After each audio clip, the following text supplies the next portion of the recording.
Dans cette vidéo, nous allons voir les 9 négligences, 9 erreurs que nous avons l'habitude de faire, chers couples, pendant les moments des rapports, au lit. Ah non, je ne parle pas du lit parce que les rapports peuvent se faire partout.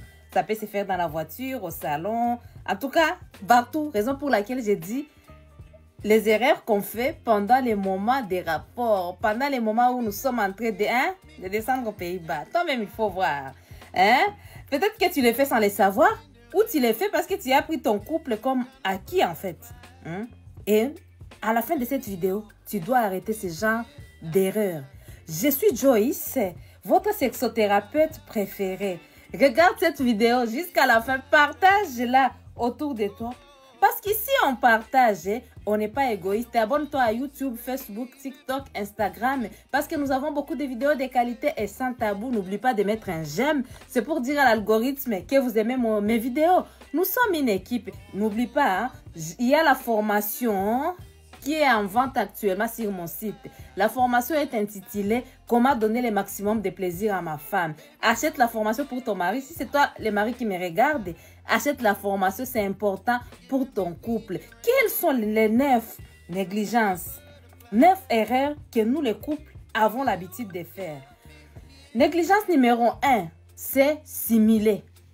Simuler. Simuler, c'est quoi? D'ailleurs, pour ceux qui sont chrétiens, là, ceux qui sont les croyants, déjà, c'est les mensonges. Simuler, c'est quoi? Je vais vous expliquer c'est quoi. C'est-à-dire que ton mari ou ta femme est en train de faire quelque chose sur toi pendant les moments des rapports. Cette chose ne te fait pas du tout plaisir. Mais tu commences à faire genre comme si ça te faisait plaisir. Tu commences à faire « Ah bébé, continue bébé. Ah, oh, ça fait du bien. » Alors que non, ça ne te fait pas du tout du bien. Tu n'aimes pas du tout. Limite, tu veux qu'il arrête.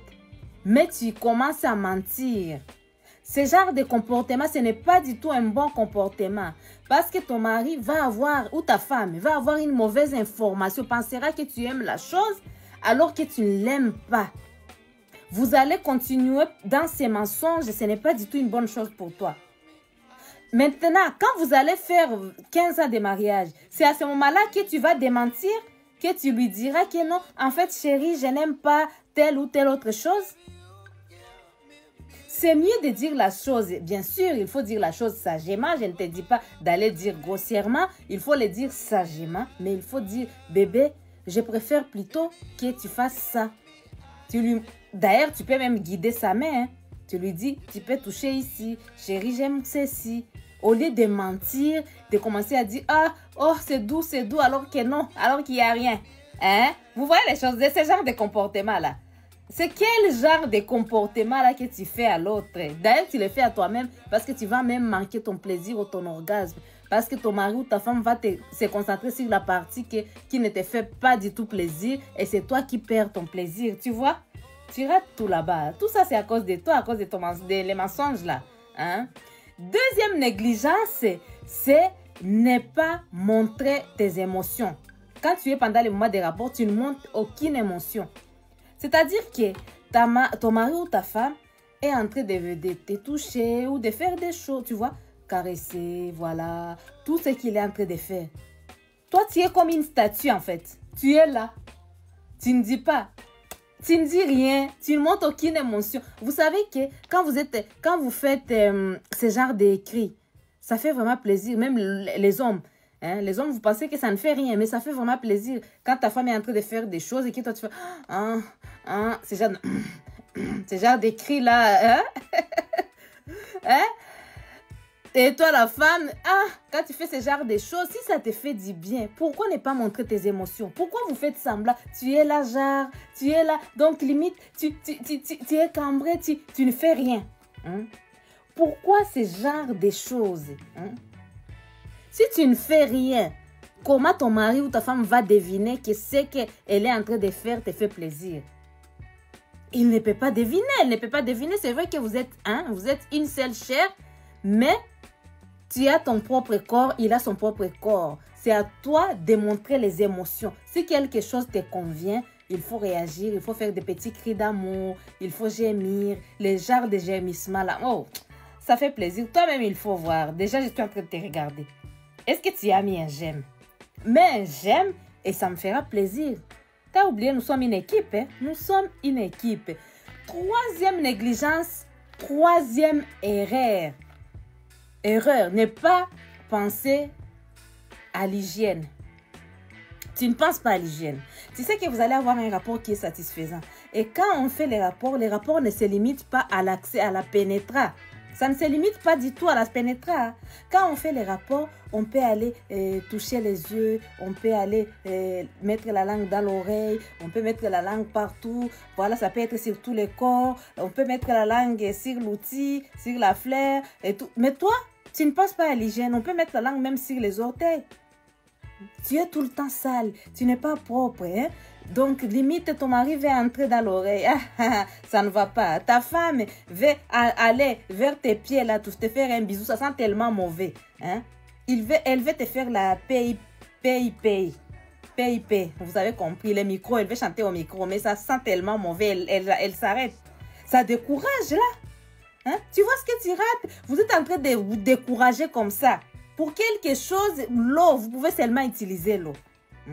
Vous voyez les traits des fesses. Vous voyez au niveau de l'ani S. Ça aussi, il faut bien laver. La fleur, les boules, toutes les parties du corps. Lave toutes les parties du corps. Mettez, si tu n'as pas le déodorant ou si tu n'as pas la pierre d'Alain que moi je recommande, tu mets au moins le citron. Mais le citron, si tu vas dire, oh, les pieds, ça sent mauvais, c'est naturel. Oui, quand tu sais que ça sent mauvais, lave les pieds, mets les citrons. Comme ça, quand vous allez avoir ce moment de rapport, il ne faut pas que les odeurs viennent casser l'ambiance.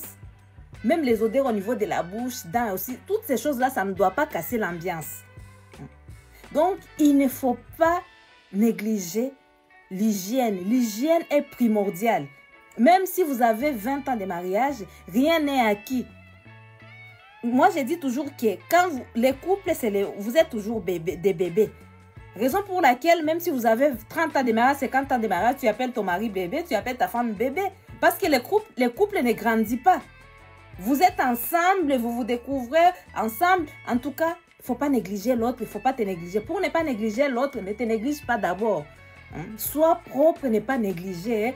L'hygiène est primordiale pendant les temps des rapports. Troisième ou quatrième erreur, c'est l'erreur là qu'on fait, la négligence là qu'on fait souvent, c'est négliger les baisers. Ça alors. Hein? Surtout si vous êtes un couple, ça fait des années que vous êtes ensemble. Au début, vous allez vous faire des bisous langoureux et tout. Mais quand ça fait longtemps que vous êtes ensemble, c'est fini. Tout le monde oublie les baisers. Quand vous commencez les rapports, ça sera juste, soit la pénétra directement, ou soit vous allez toucher les corps, vous allez faire d'autres caresses, mais les baisers là, vous oubliez. Ça passe aux oubliettes, quoi. Ce n'est pas du tout bien. Il faut savoir que les baisers, comment on les fait. Vous allez faire baiser bouche contre bouche, langue contre langue. Vous allez tourner ta langue sur la langue de l'autre. Les baisers, ça va se faire sur les joues. Ça va se faire aussi sur la poitrine. Ça peut se faire sur l'outil de l'homme. Hein? Les baisers peuvent se faire sur la partie intime de madame. Les baisers sur tout le corps. Les baisers, vous voyez, il y a aussi les baisers léchés. Hein? N'oubliez pas les baisers, chers couples. Même si ça fait longtemps que vous êtes ensemble, n'oubliez pas. Les petites choses là qu'on oublie, on passe dans la routine. Déjà, beaucoup d'entre vous commencent à donner que des bisous aux enfants. Même quand ton mari, ta femme revient du boulot, aucun bisou. Donc, vous êtes devenu acquis en fait. Bon, négligé. Donc, moi, c'est mon mari, je néglige. C'est ma femme, je néglige. Non, ce n'est pas du tout bien. La première personne que tu ne dois pas négliger, c'est ton mari ou ta femme parce que c'est la seule qui te voit, sans habit déjà. Et c'est la seule personne aussi qui intervient au cas où tu es malade la nuit et tout. Au cas où il y a quelque chose, c'est la seule personne qui est à côté de toi et qui intervient. Donc, c'est la première personne que tu dois respecter, c'est ton mari ou ta femme. Donc, ne négligez pas les baisers, chers couples. Cinquième erreur et négligence que nous ne devons pas faire pendant les moments des rapports, c'est le fait de toucher les organes génitaux à sec. À sec, c'est-à-dire qu'on touche alors que ces organes-là ne sont pas encore lubrifiés. On touche alors que ce n'est pas encore au bon moment. Hein? Ces organes génitaux, ça peut être les glands pour l'homme et ça peut être tout ce qui est clitoris, grandes lèvres, petites lèvres. Vous voyez, tout ce qui est vulve au niveau de l'intimité, de la partie intime de la femme. Ça peut être aussi même la poitrine de temps en temps. Hein. Vous voyez, beaucoup d'hommes vont venir, vous commencez les rapports, les baisers ne sont même pas encore faits, la femme n'est pas prête. Directement, tu viens, tu mets la main sur sa partie intime. Au lieu que ça lui fasse plaisir, ça va lui faire mal.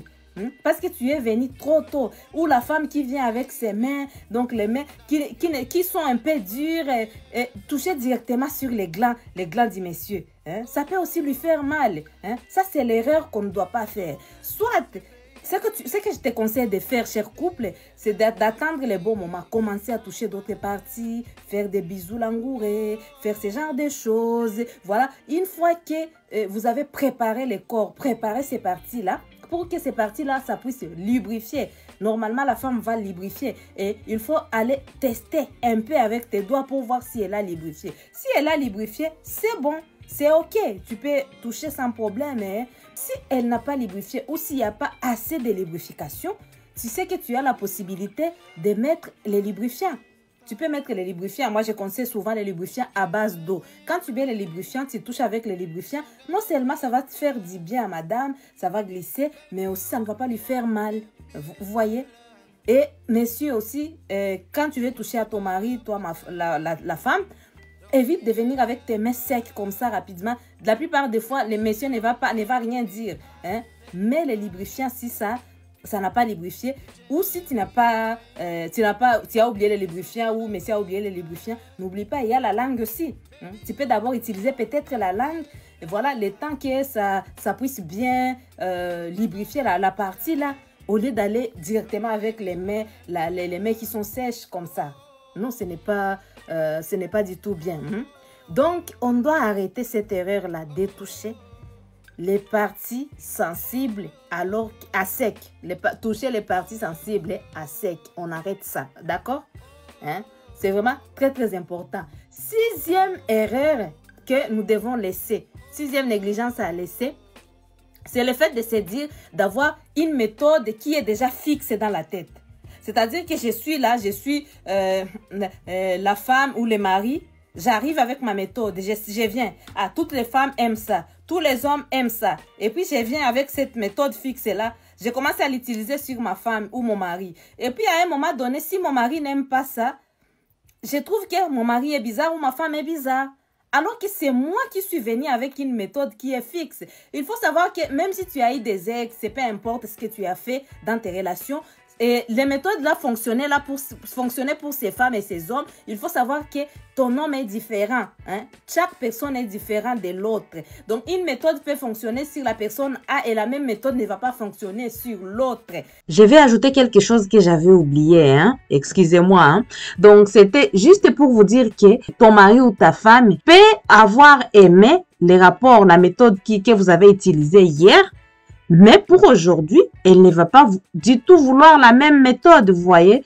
Donc, tout va dépendre aussi des temps, des circonstances, de l'envie du moment. Donc, il faut tenir compte aussi de l'envie du moment. C'est pas bien d'utiliser, tiens, hier, on a eu un rapport avec ma femme ou mon mari. Et là, cette personne a trop aimé. Donc, je vais faire exactement la même chose. Non, pas du tout. Hein? La même personne peut vouloir d'autres choses à des moments différents et à des endroits différents. Donc, ça dépend de l'envie du moment, de l'endroit, des circonstances, voilà, de tout ça. Il faut tenir compte de tout ça. Voilà, donc je vous laisse finir la vidéo, hein, continuer la suite.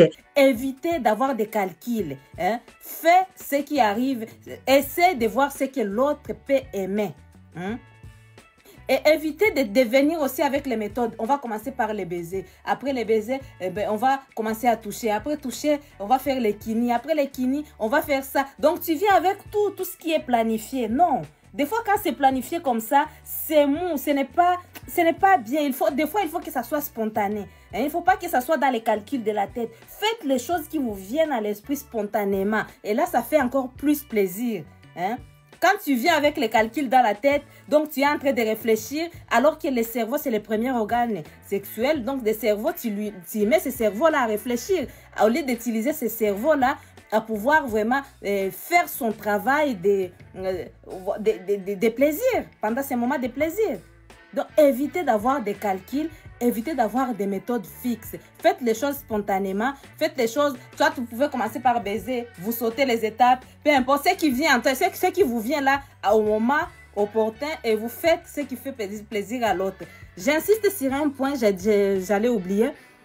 Il faut savoir que si l'autre te dit qu'elle n'apprécie pas telle ou telle chose, il ne faut pas que tu puisses pas lui dire, il ne faut pas que tu commences à lui dire, oh, tu es bizarre, et cette méthode fonctionne pour toutes les femmes ou pour tous les hommes, pourquoi chez toi ça ne fonctionne pas? Non, il ne faut pas être comme ça casse l'ambiance. Il faut accepter l'autre avec ses différences. Tu comprends?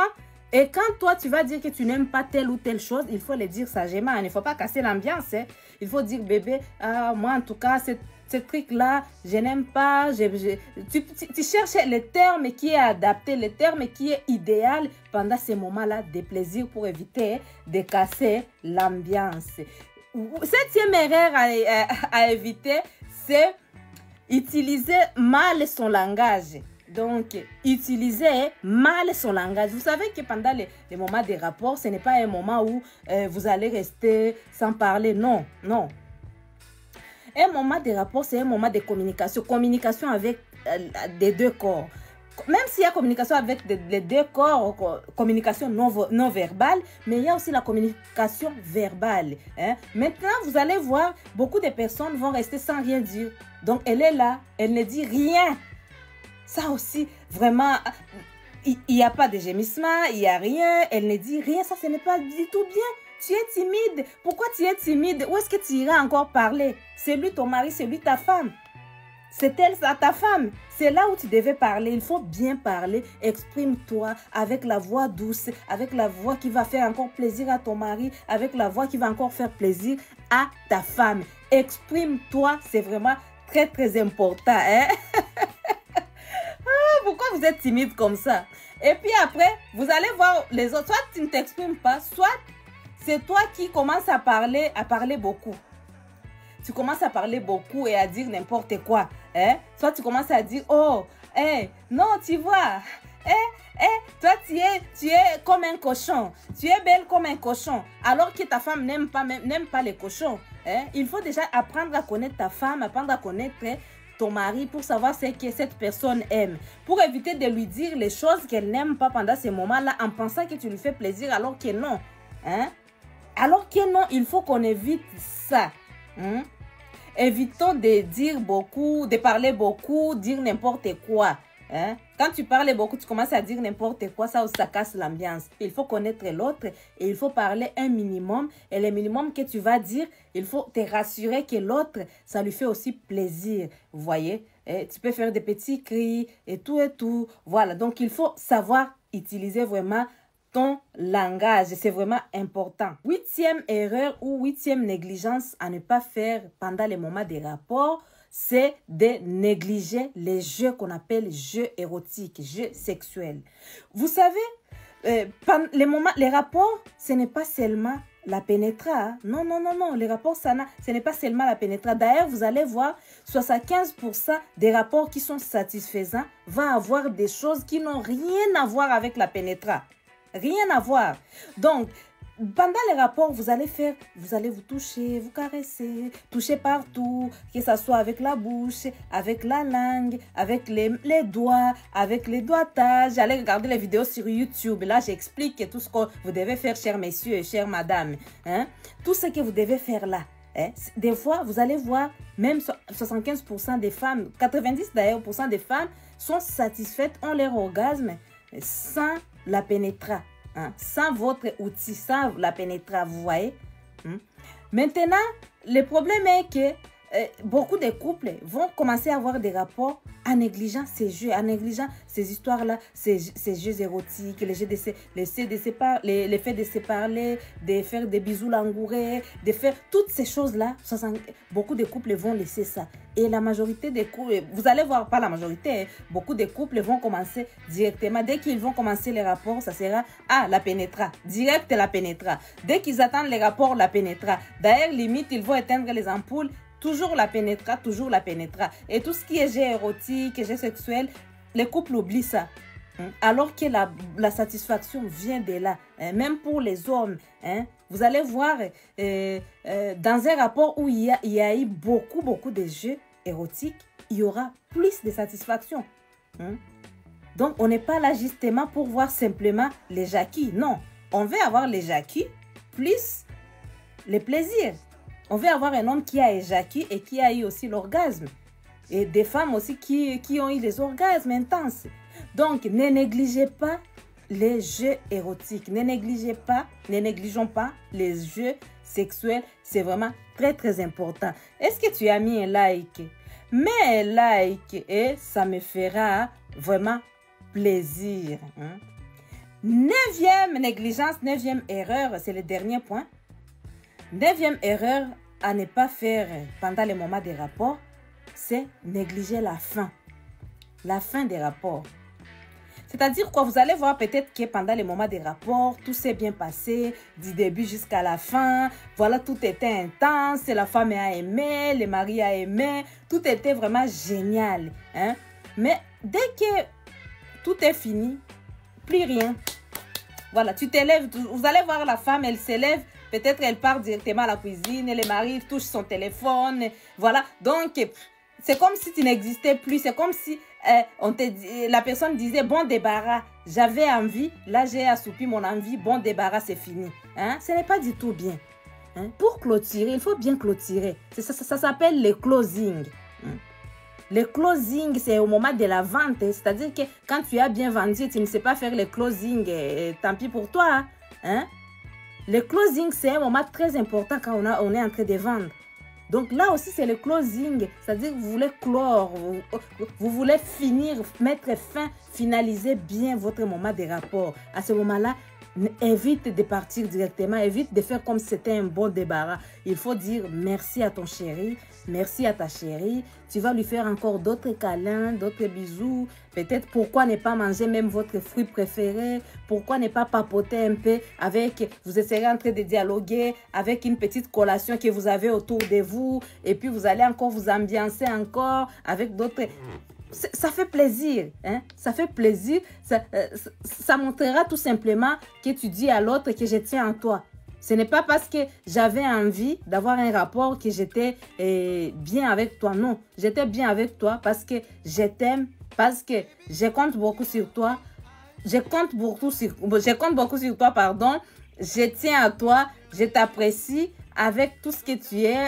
Je t'apprécie vraiment. C'est pour lui dire que je t'apprécie. Ce n'est pas que j'apprécie simplement ton corps. Non. J'aime ton corps, mais je t'aime aussi. Ça voudra dire ça. Donc, fais un câlin, embrasse ton mari, embrasse ta femme. Il faut bien clôturer ces moments. Et ça fait tellement plaisir que ça soit à l'homme ou à la femme. Et après, tu peux t'élever sans problème, doucement. Voilà, dire, bébé, je pars. Si tu vas quelque part, tu lui dis tu pars quelque part, notamment pour aller faire pipi. Voilà, c'est bien de faire pipi après les rapports ou boire de l'eau, ce genre de choses. Mais je préfère que quand vous allez faire les rapports, amenez déjà l'eau. Il faut que l'eau soit dans la chambre pour éviter toutes ces coupures-là, vous voyez.